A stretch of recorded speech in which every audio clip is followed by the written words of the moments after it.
Tuko hapa katika maadhimisho ya kumbukumbu ya watu waliouawa.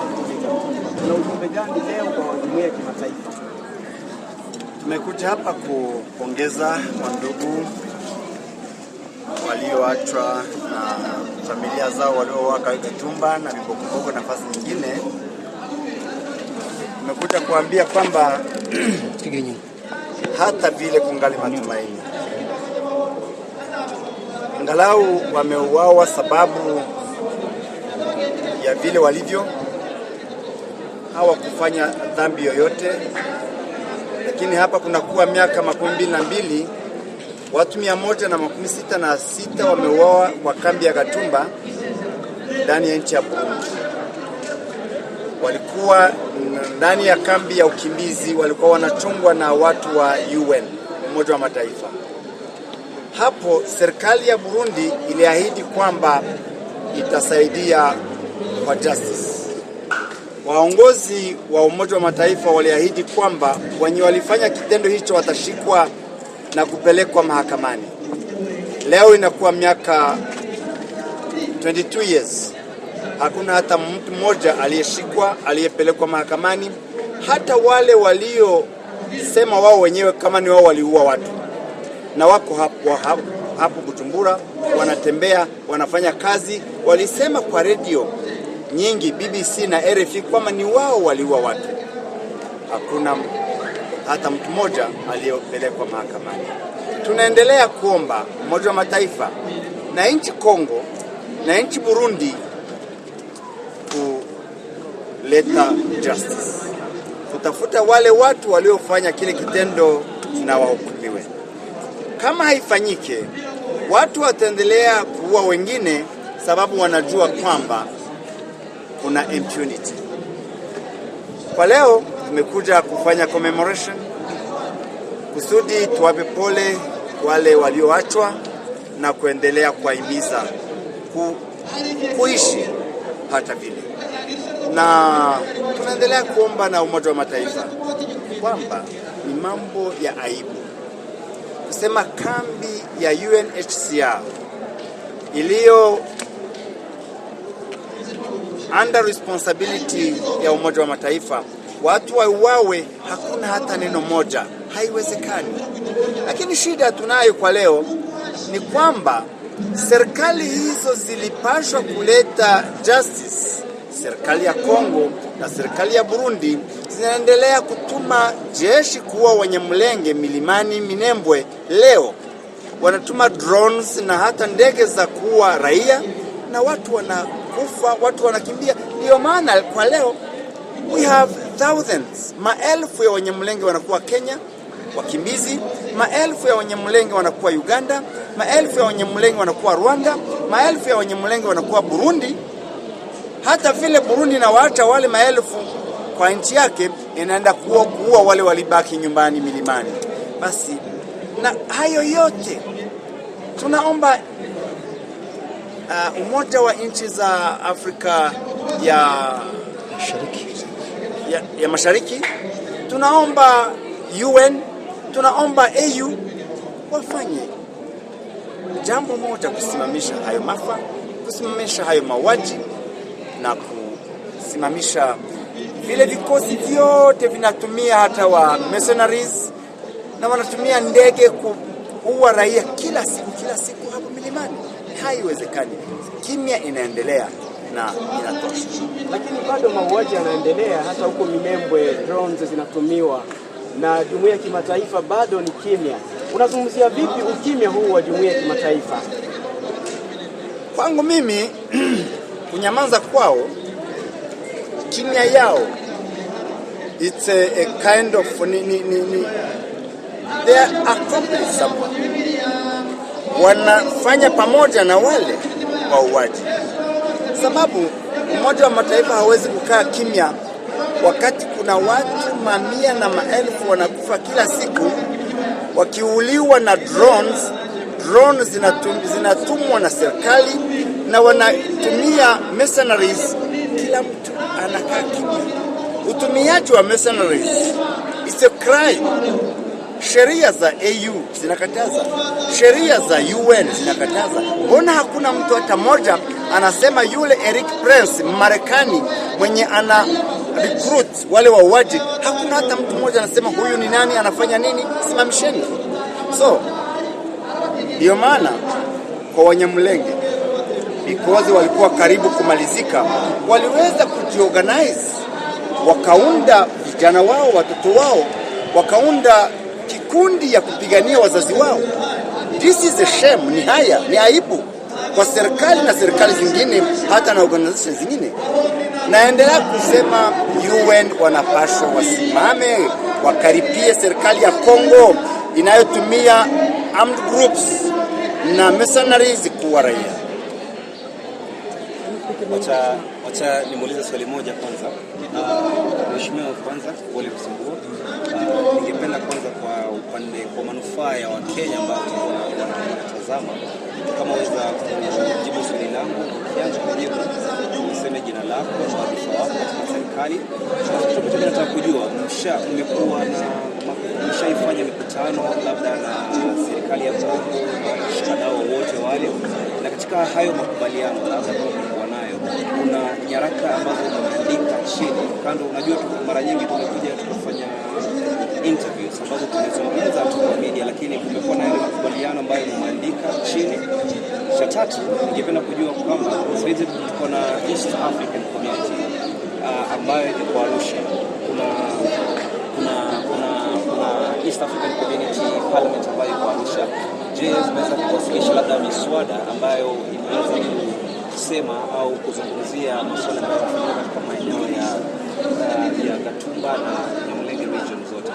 So kwa hivyo naomba kwa uanze kwa jina lako kwanza, pamoja na jina wadhifa wako na kisha tuende kwa swali. Mimi naitwa Moise Nyarugabo. I'm a lawyer. I'm a former senator in Congo, and I'm a former member of the parliament.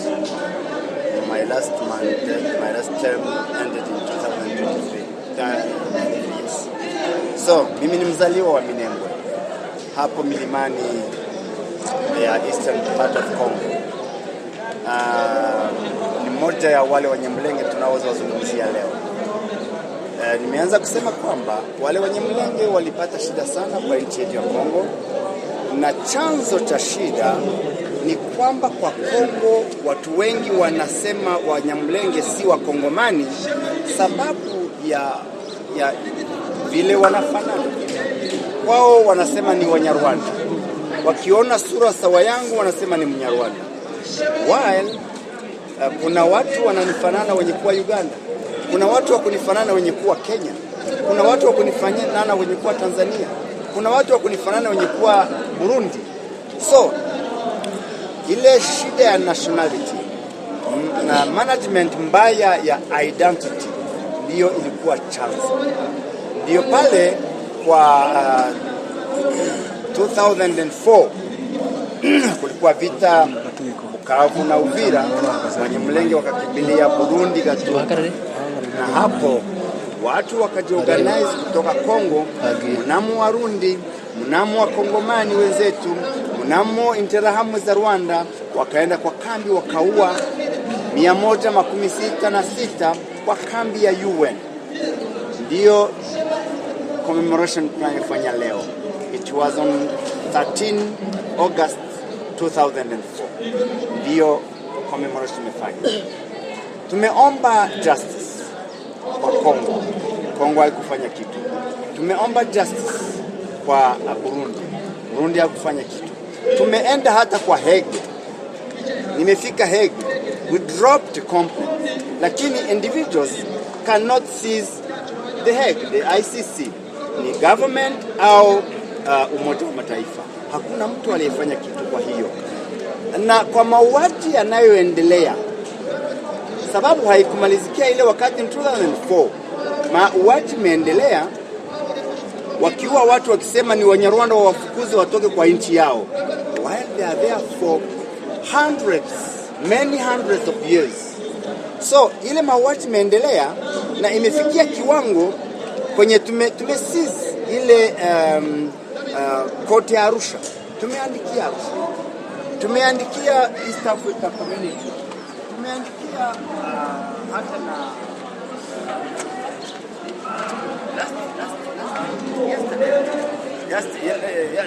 yesterday wameandikia tena ile ICC. Nimepata kibarua cha lawyers, wameandikia ICC kwa niaba ya Wanyamulenge tena kuleta complaint, but we are still waiting. 22 years hatujapata jibu. Tunaendelea kutumaini kwamba siku moja watasimama waamakie hii hewa mbaya ya uwaji na discrimination, kusudi Wanyamulenge waweze kuishi ndani ya Kongo kama wakongomani wenzao.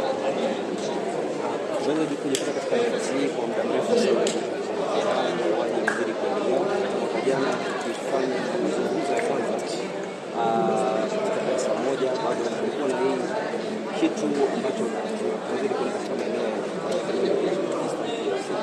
sasa. Kwa nini sasa kama tumeamua kwamba hatua gani ambayo nyinyi mnachukua, kwa sababu msema kwamba hamsikilizi kufikiria jamii ya kimataifa, ya UN, ya African Union, the East African Community, msema kwamba haiwasikilizi, ama labda katika hatua gani kama nyinyi mnasema labda tumekuwa na tunaenda kufanya nini sasa, kwa sababu vile umeeleza ni kwamba hakuna kitu ambacho kinafanyika. Sasa nyinyi kama Wanyamulenge mnaamua kwamba kuchukua kitu tumefanya cha kwanza ni kwamba Wanyamulenge wamejiorganize to defend themselves. Wameunda kitu wanaita Twirwaneho. It means ni Kinyamulenge, let's fight for ourselves, let's defend ourselves. Ndiyo hiyo inaweza kusaidia, na ndiyo maana mpaka leo kungali kunapatikana Wanyamulenge kwa ile milima, ni sababu walidefend, wanapigana against those armed groups from the other communities, our neighbors, na waliweza hata kupigana na jeshi la serikali na kuifukuza. Ndiyo maana kungali watu wangali hai kwa ile milima. They are defending themselves until watasikilizwa na kunakuwa makubaliano na serikali inaweza kufanya kazi yake. Ukiwa kiongozi na ufahamu kwamba kuna ukaribu sana na watu ambao wako nyumbani, kama tu kwa muhtasari, labda unaweza kupa tu takwimu za mambo ambayo yanaendelea kama vifo vya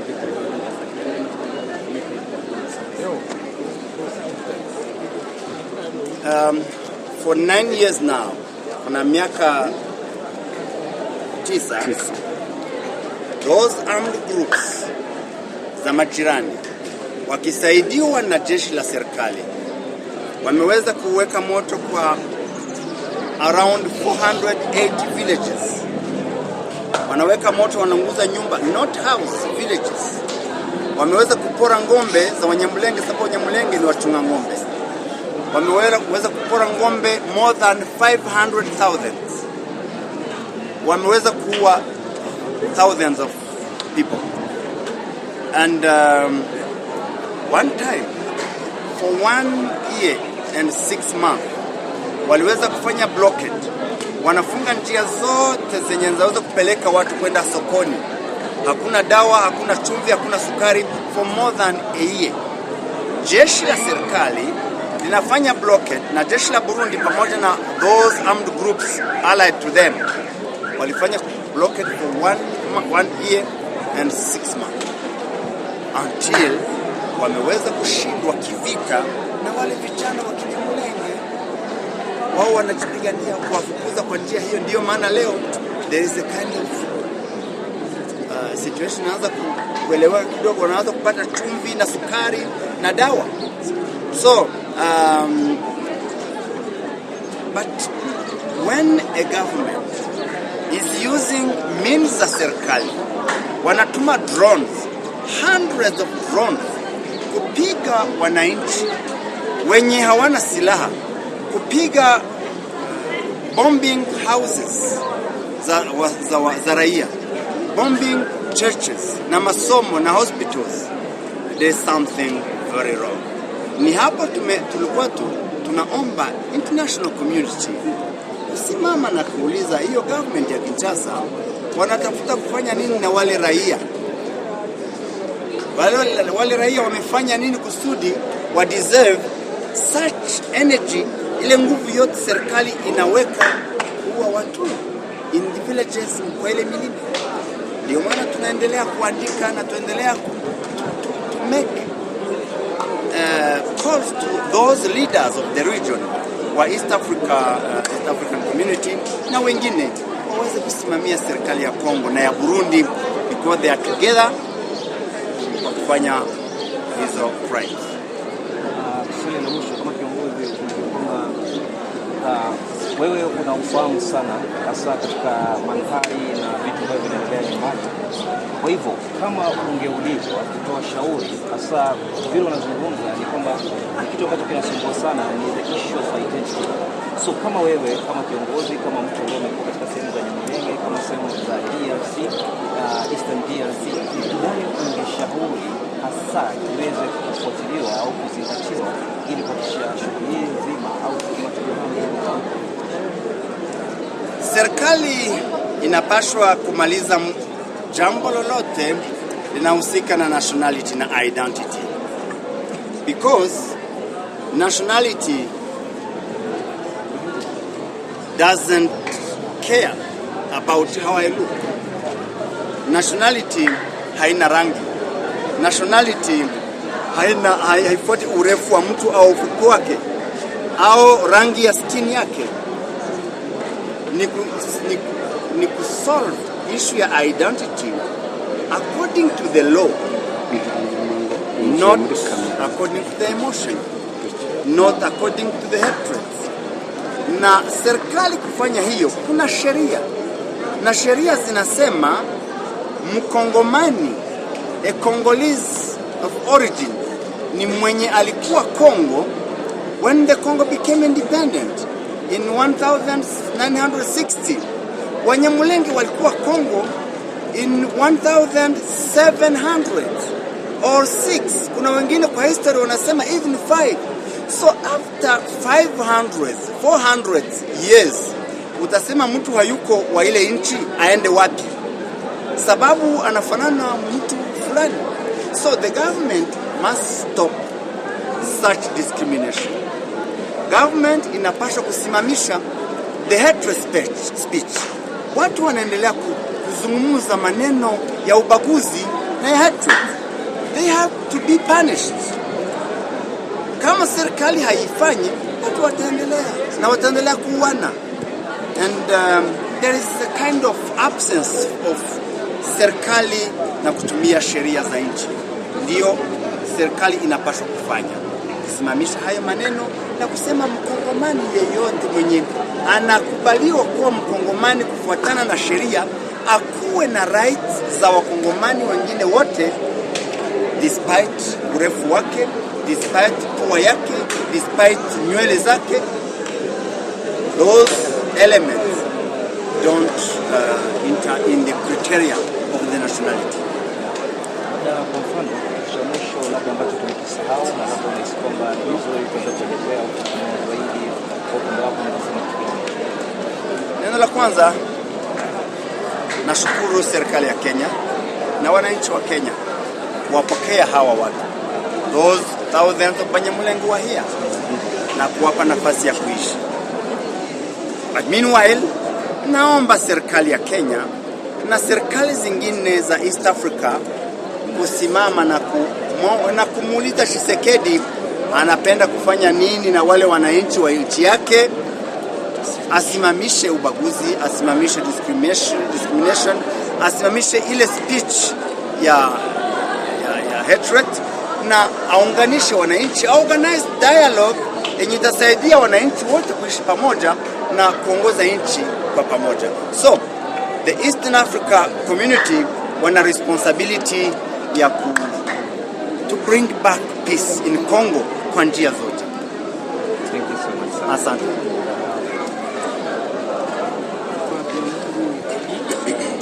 Kuna ujumbe umetoa, lakini watu wengi wanatamani kujua ni ujumbe gani unatoa katika siku kama hii ya leo, ambapo jamii ya Banyamulenge wanaanzisha kumbukumbu ya wale waliouawa katika maeneo ya Katumba.